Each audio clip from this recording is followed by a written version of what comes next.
Hey everybody, welcome back to the channel. Thanks for being here. I have Coach Logan here today with us. And today we're going to talk about, it's actually a part two sort of. Mike and I talked about the same topic. In fact, it released today. I'm not sure if you got a chance to look at it. No, I intentionally didn't because we talked about that, having my, not being influenced by Mike's thoughts. Right, so it's part two of why it's important to just tap in most circumstances. Do you want to fire away? Yeah, sure. So this is something that I've been thinking about for a long time, actually, because of my role here at Stout PGH as an instructor. And it really originally started because I coach at tournaments a lot. And so I was watching our competitors and seeing some people not tapping. I've seen some injuries. And then from there, seeing it a little bit in the room, but then the big thing is seeing it on the big competition stage, like high level competition, kind of a trend starting, I would say, with people not tapping in competition. So I've been thinking about it for a while, and I know it's something that you talk about too. So Yeah. So why don't you let it rip, since I already have the thoughts that me and Mike talked about. Okay. So why don't you go with your thoughts? Okay, so I don't know how in depth you want to get here. Go for it. Let it rip, man. So Jiujitsu, right, or submission grappling, whatever you want to call it, I think it's all kind of the same thing. We're trying to control a person with our body. We don't have weapons, and part of that is the control gives us greater and greater ability to apply submissions if necessary, so joint locks or chokes. So it's very real. Like, it's not like we're just doing katas and don't know if it's going to work. If you apply a submission to someone and have the ability to apply braking pressure because you've gotten the submission on, and it will genuinely break their, a lot of times people think of it as breaking a bone. It's usually almost always not breaking a bone. It's breaking the connective tissue between the bones. So, breaking the elbow joint or the knee joint or whatever.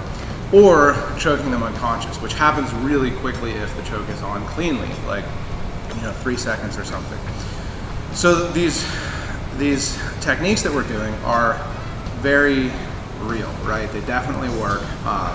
Of course, every now and then there's things that are maybe a little less real, but a lot of them, the core things, arm bars, leg locks, chokes, they work. They will do real and sometimes debilitating damage. Like if you get your arm broken bad in a Kimura, you will know about it for the rest of your life, right? Like I've had injuries that I still, it's not that they're making me unable to live my life, but I'm aware of them in daily life. Like, actually, one of the first times I saw a leg lock in competition, it was being done to me, and it, tore some of the ligaments on there, or tendons, I don't know, which, but on the outside of my foot.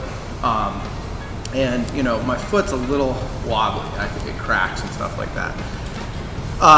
So the point is that they're very real, and they can do real damage that's lasting and goes over into your normal life, right? Not just training, but your normal life. And then the second point is that, are we training this for self-defense, for competition, or just to be like a good pursuit, right? Whether it be a pursuit of health, a pursuit of like learning something new, having a skill. I think those are the three main things, right? Health, competition, self-defense, and within health, maybe just like a pursuit. A lot of people just do it to challenge themselves. And the issue I have with not tapping is that it doesn't further any of those goals, and it does, create detriment to any of those goals, right? So, for example, like in high-level competition recently, there's been a lot of people, and very notoriously gets talked about on social media a lot, not tapping and then winning the match, right? They don't tap, they get their leg obviously broken, they walk away in crutches, they get surgery in a week or whatever. But then because they didn't tap, maybe they had points or something, and they win the match. So from the perspective of competition, right? I think we need to think about the greater like what are we competing for, right? We're competing to be the better practitioner, right? It's not a fight. A lot of times people talk about it like it's a fight. It's not really a fight. If it was a true fight, you'd be at least striking, if not stabbing and shooting, right?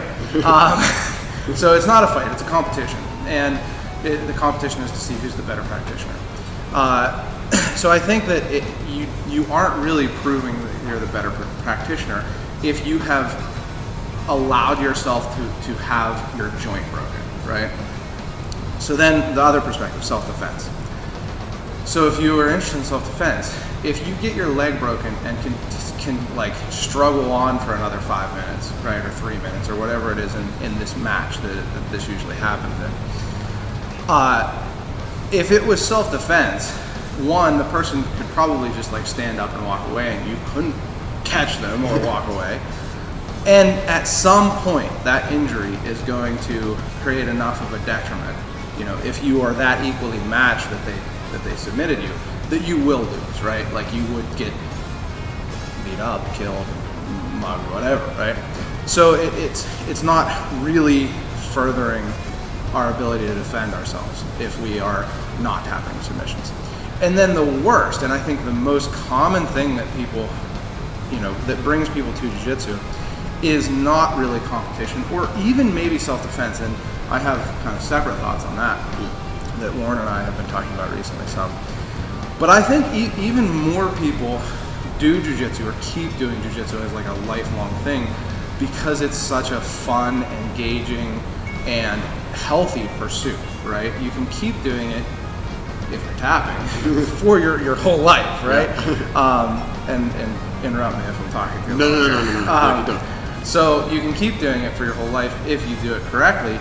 And if you're not tapping, whether it be in competition or in an open mat or whatever, it is absolutely going to shorten and take away from your pursuit of jiu-jitsu. The ability to do it, have it be fun, progress, be healthy because you're able to train.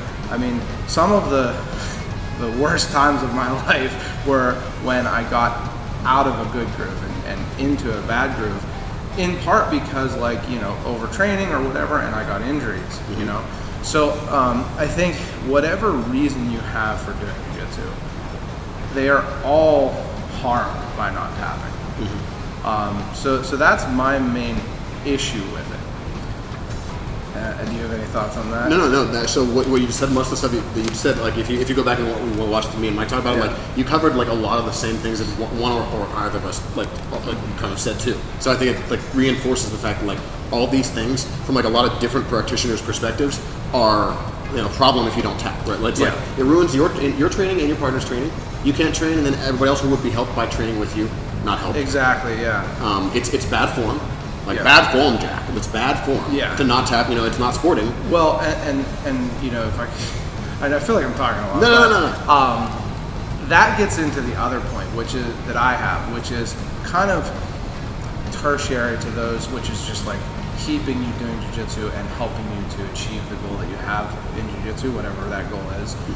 And the other point is that one of, if not the biggest value of jiu-jitsu is that it is real, like I talked about at the beginning, right? Yeah. This is a thing that we're doing because we believe in it, because whatever, people like things that are real, right? Like, you prefer, a painting could have, I don't know where I heard this, probably from Dan or something on a podcast, but, a painting could have the exact same, like, atoms of paint as the original, but they're, absolutely people would pay more for the original, of course, right? Because it's real.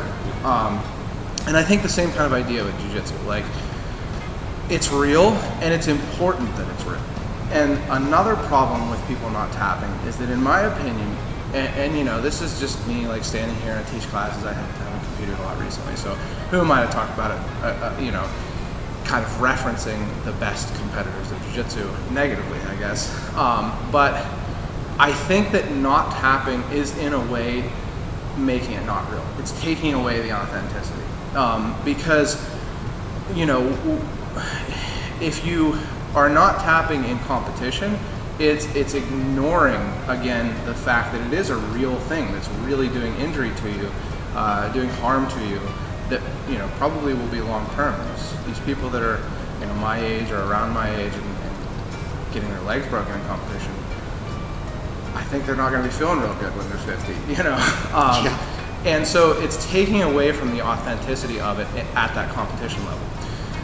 At the non-competition level, like here in class, here in open mat or whatever, even if you're not getting injured, I see a little bit of a trend of people being in a submission that their opponent, their partner, however you want to say it, you know, say partner because it's here in the training room, could, you know, apply braking pressure, could cause injury, could choke them unconscious, and not tapping.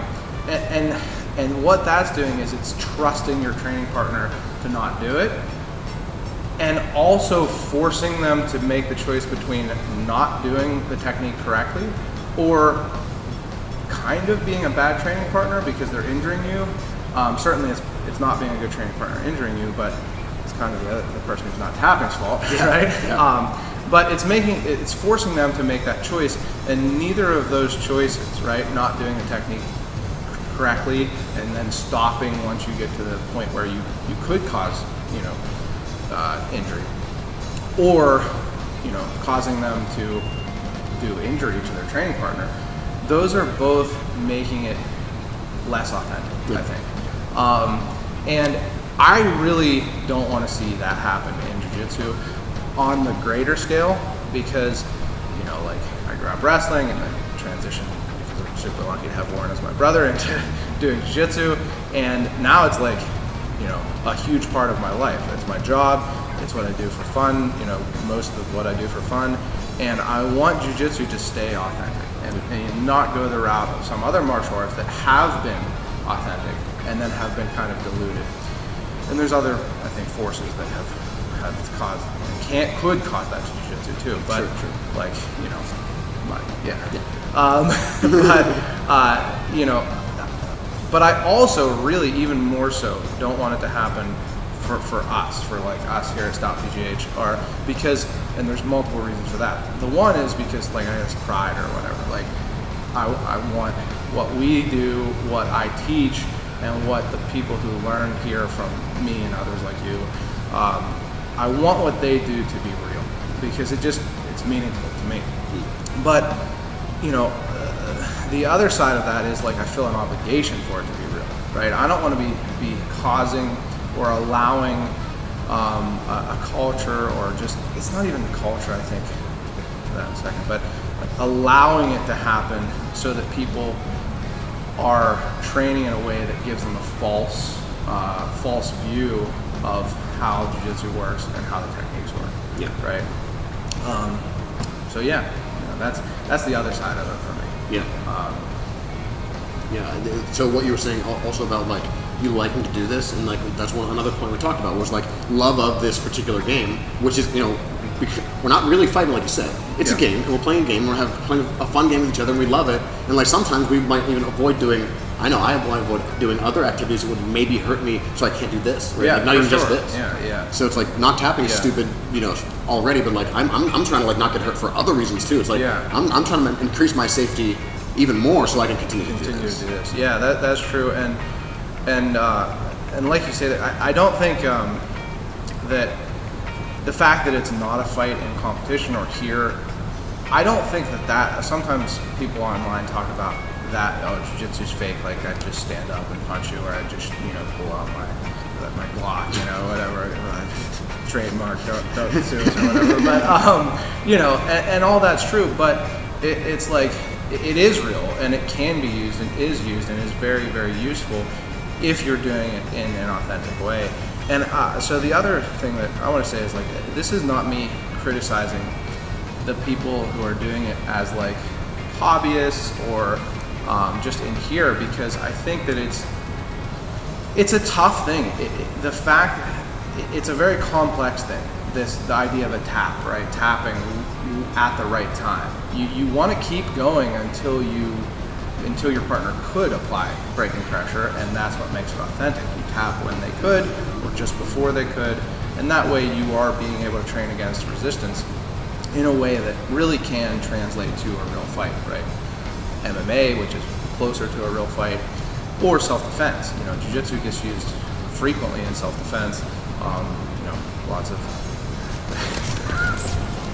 we've been standing and talking for too long. Jared's running around.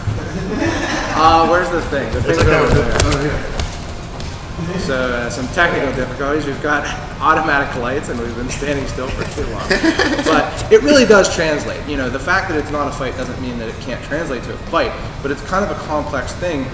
That point where the tap allows us to do it in a safe way without it being a fight, but then we can translate it to a fight. So I think that that's, you know, people give criticism to jiu-jitsu, and certainly you can say that you should train with strikes too or whatever. Sure. But it can be used in a fight. But going back to the point there with it, the point that I'm making with that is that it is a complex thing, right? Like knowing when to tap and how to tap. That point can be hard to know, and so I'm not blaming people who are not super experienced with not knowing when to tap. It's just something that we, I think, the responsibility is on us as instructors to really emphasize that is when you tap, right? Not once your arm is out on a Kimura and you're like, oh, now my elbow hurts pretty bad, I guess I should tap because it's not on my shoulder yet. No, like that's too late, right? Yeah. But if you're like this and you're tapping way before it's on, that's not quite right either. Of course. So I think the responsibility is on us as instructors to make sure people understand that. And it's a difficult thing to do, especially when you have a lot of students like we have here. But it is something that I struggle with. That's what I have been thinking about mostly, is how can I and how can we as instructors teach the right way to tap. Mm-hmm. And part of that, I think, is how we teach submissions, right? Mm-hmm. So one thing I have been trying to do, and again, tell me if I'm talking too much. No. I probably shouldn't say that a whole bunch of times. One thing I've been trying to do, and I think that if you teach jiu-jitsu, this might be a useful thing to do, is point out when you're teaching a submission where the point is where, you know, if you were doing it quickly, if you were doing it live, you know, where you would be able to apply the breaking pressure. Because often when we're teaching submissions, there's steps that you do that are after that point, right? So like, again, using the example of Kimura, as soon as someone's hand comes off of their hip in a Kimura, particularly certain positions like closed guard or something like that, if you were in a fight or in a big competition or whatever, where someone is willing to apply braking pressure, pretty much as soon as that hand comes off, they could, right? Now, is it perfect? No, right? If we're training it, drilling it, there's several other steps that you might do. You might turn to face towards them more, you might put pressure down into their shoulder first, and then start applying braking pressure. But I think that what we can do is point out, as soon as this hand comes off, that's pretty much where you tap, because they could apply the braking pressure if they wanted to. So that's one thing I've been trying to do, and I think that could help with the issue. Now, on the other hand of that, or other side of that, I don't really think that applies to that higher level of competition. Sure. Because those people, they know their leg might break if they don't tap. Yeah. So. Yeah. I think that's a good another good point. Like knowing exactly when you're, like you said earlier, relying on the other person's goodwill not to hurt you. Yeah. It's like, as soon as they're isolated with your arm or your leg or whatever, it's like, okay, can they break the shit out of it if they just go for it all 100%? If the answer is yes, just tap. Yeah, for sure. You hope that everyone has goodwill, and I think for the most part, here everyone does have goodwill. But the other side of that is, maybe the person who's doing that submission doesn't have complete control of how much pressure they're putting on. When you're newer, even if you're not newer and you're just going hard, sometimes someone can put more pressure than they intend. So maybe it's slippery. Yeah, you slip onto something, and the reaction of the partner in the submission can sometimes put braking pressure on. Yep. So there is some responsibility by someone who's applying a submission in training to have the mindfulness and the body control to let go of something quickly. You know? Yeah, absolutely. So, yeah, I think covers it pretty well. Thank you for thanks to Coach Logan for being here. Thanks for watching. Do all the liking and subscribing and stuff. Check out the Radical Store. You know the tagline? You want to say it? I don't recall it. It's okay. It's okay. Come down and train. Oh, I did know that. Come down, train. There we go. There we go.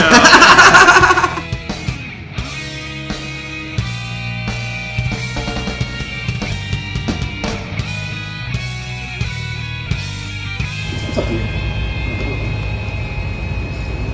We're doing like the next one. We'll go like a little bit so long and like maybe give a couple claps just so I can synchronize the sound. So you'll talk a little bit. Hello, this is Logan. Welcome to Night Thoughts. Oh wait, no. Okay, cool. That's refined. Okay. Ready as I'll ever be. All right. Hey everybody.